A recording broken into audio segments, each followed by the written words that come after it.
So, Esmeralda, your first Fallout was Fallout 4. After playing it for some time, after dealing with the love-hate relationship you described, are you looking forward to the next Fallout? I'm going to throw Fallout 4 in the trash. And I'm just joking. I definitely don't think I'm at the level of everyone else in terms of hype. I think that because I still have a lot more to do with the game, I'm not at that love. But I'm at the appreciative level, which is not where I was before. I didn't understand the hype at the beginning. Like, I would look at gameplay and I'm like, I don't understand what's so great about this. And now that I actually interact with it, I'm like, oh, I get it. I'm getting it. I'm gonna get what I like about the game.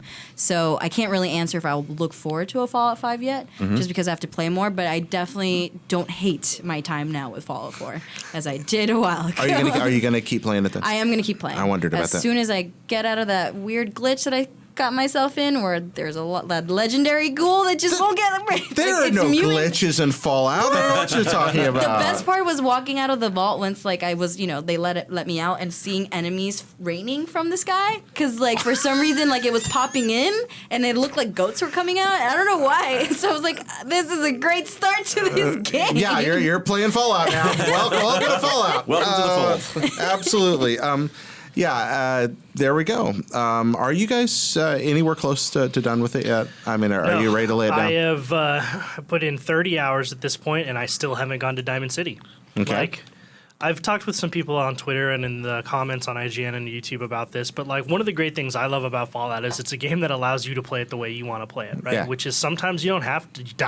I haven't done the main quest at all, and eventually I will, but I like exploring and I like doing all of the things that it's offering me the opportunity to do. That said, it's kind of difficult to be excited for the next Fallout when this one only just came out, and it's difficult to wrap my head around like what even the next Fallout could do that this one hasn't already, right? The difference between Fallout 3 and Fallout 4 and even New Vegas was like there was a period of 5 to 7 years between those games that, game design in other games had kind of done all this unique stuff where I'm thinking, okay, well, hey, the next Fallout could have this, it could have this other feature and all these cool different things that other games had now implemented. But I don't think we're not far enough out of Fallout 4 yet to where I can say, the landscape of RPGs and open world games has changed enough to where I know how a Fallout 5 could implement new and interesting things that Fallout 4 hasn't already done. So, well, yeah, I love Fallout and I'm always looking forward to the next big Fallout game. It's difficult to say. What about you, Vince? I've put about 70 hours onto Fallout 4 and have not done a whole lot in the main story. Yeah. I've got a lot of points filled out on my map, and I've seen a lot of the glowing sea, for sure. Because that became the glowing sea became a fixation of mine at a certain point where I was like, you know what? Let me get to the nearest. Let me get to the nearest settlement to the glowing sea and set up a real legitimate stronghold there and make that kind of my the game kind of corrals you into thinking that Sanctuary is supposed to be like your home base. And I decided on there are 30 settlements you can choose from. Yeah, there are 30 settlements you can choose from. But Sanctuary is the one they try to stick in. Yeah, totally. and since I don't have oh nice. Since I don't have local leader, it's not convenient for me to I can't link up my workshops so that I have everything in one. So that means it took a very concerted effort for me to move the bulk of my supplies. Did you mule everything down to the glowing sea? I made several mule. I made several mule runs, not to have all of it there, but to have like the bulk of it. Yeah, to have the bulk of it there. Of what You're I would mad need. With power. Yeah, I'm impressed. I really wanted to make that my main place so that I could make regular excavations into the glowing sea and go. Yeah, that's right. It's the equivalent. Yeah, and so and what I found that was interesting is that off the edges of the let's stop right there. Why? I don't know what you think I'm going to say. Let's watch the spoilage edge there. We got to be careful here. Oh, okay. I'm not giving away anything specific, but what's interesting is that the I don't know if you want to mark it as spoilers, then fine. But the map is a little bit more like, so there's the actual physical, like what looks like the edge of the map on the mini map on the Pip-Boy, but then like there are things on the kind of the outskirts outside of that, not like hugely significant things from what I've seen, but like you can, if like you get to the edge of that map and you're like, oh well that's all there is to see in the glowing sea, and then you're like, but hey, there's an icon on my compass off further west, maybe I should go check that out. So it's like the Shire. It's okay to go beyond the edge of the map. Right, exactly. That's what exactly. I think that we probably ought to keep it safe on that one. Let's not go any farther than that. Esmeralda, it's again Fallout 4, your first playthrough, right in the middle of it. Haven't played a Fallout game before. What advice do you have for people who are coming into Fallout? Go to IGN.com/Fallout4 wiki. I didn't know she was going to do that. I think the best advice I can give to a newcomer like me is just that, like you guys said many times, it's okay to fail. Because modern games kind of like they allow you to fail, but you don't fail enough to like really like feel like, oh, that's okay for a Fallout game. And that's why earlier I was saying, like, when it comes to open world games, Fallout 4 is a top contender of like because it allows you to do so much, and because it allows you to just like build your own game with it. Like knowing that there's that trial and error portion to it just allows you to just like really appreciate all these small things that usually in modern games you kind of gloss over and stuff. And so like knowing that it's okay to fail, knowing that you're going to learn the hard way, just like a Bloodborne does and Dark Souls does and stuff, and that you'll be rewarded for it afterwards. Because there are games out there that will punish you for the sake of punishment, and it's not fun for me. That's why I probably never played like a Dark Souls, just because I feel like that game is kind of that way. It's like you kind of play and you're gonna be punished, and you know you're gonna be punished. I think people overplay the masochism aspect of those games a little. Ryan Altano definitely does. I'm not sure that they're quite as masochistic. I mean, maybe it's because maybe I'm a masochist and don't know. But I like those games because ultimately they remind me very much what you're talking about, a place where experimentation is it is punished, but in a weird way the punishment is a reward because, again, it's teaching you, it's making you better. At the game. Yeah, there's some blatantly unfair things. I think in Dark Souls 2, I open a door and run, and I just fall in a hole. But I also laughed.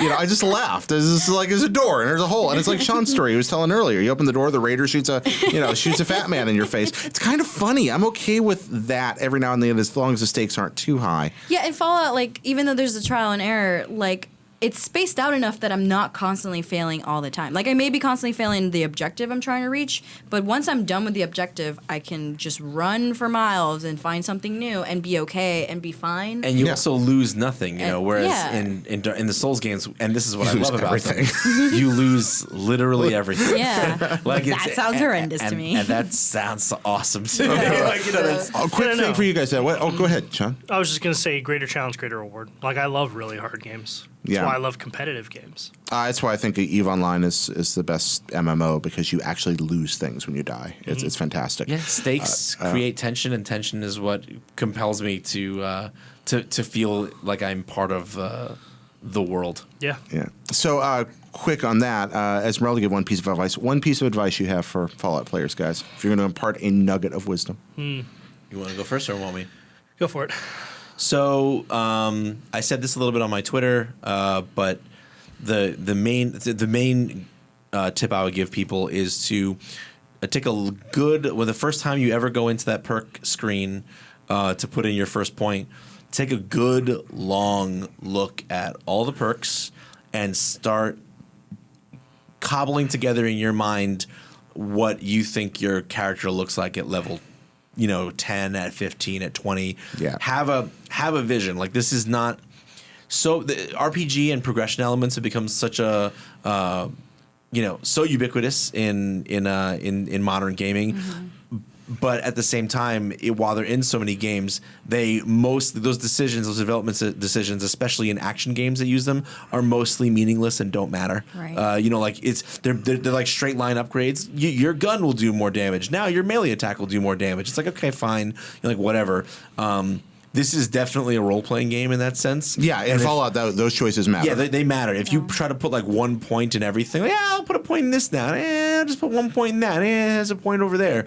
Yeah, I mean, that'll be fine in the very short run. But like if somewhere around level 15 to 20, those choices aren't starting to synergize in very powerful, potent ways, you're going to fall behind very, very quickly. And you need to have an idea in your head of like what like that fully synergized online build of your character looks like. Because if you don't, then it can always be corrected with some good like making a series of good choices once you've kind of screwed it up can help bring you back. Yeah. But not like you still won't be in the same league of power as if you planned it out from the beginning of how you wanted your character to ideally play and made the choices along the way to So reach that you're goal. just saying that everybody should take 4 levels of armor so they can have ballistic leave. Okay, there we go. That's one way you can play. I'm kidding. No, you're making excellent advice. Absolutely excellent advice. I totally agree with you there. Sean?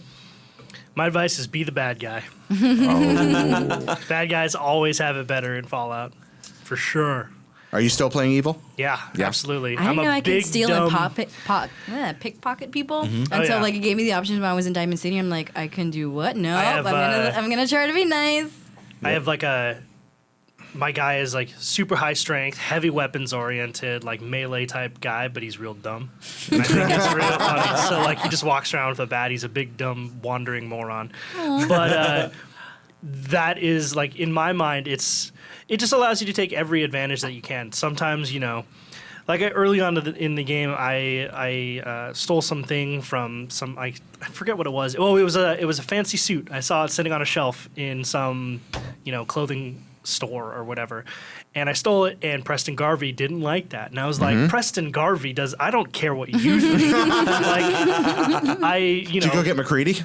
Yeah, I need to find a companion. He Well, at least, he loves it when you steal. Go get McCready. Awesome. Yeah, okay, cool. Yeah, It makes I him don't so have him happy. yet.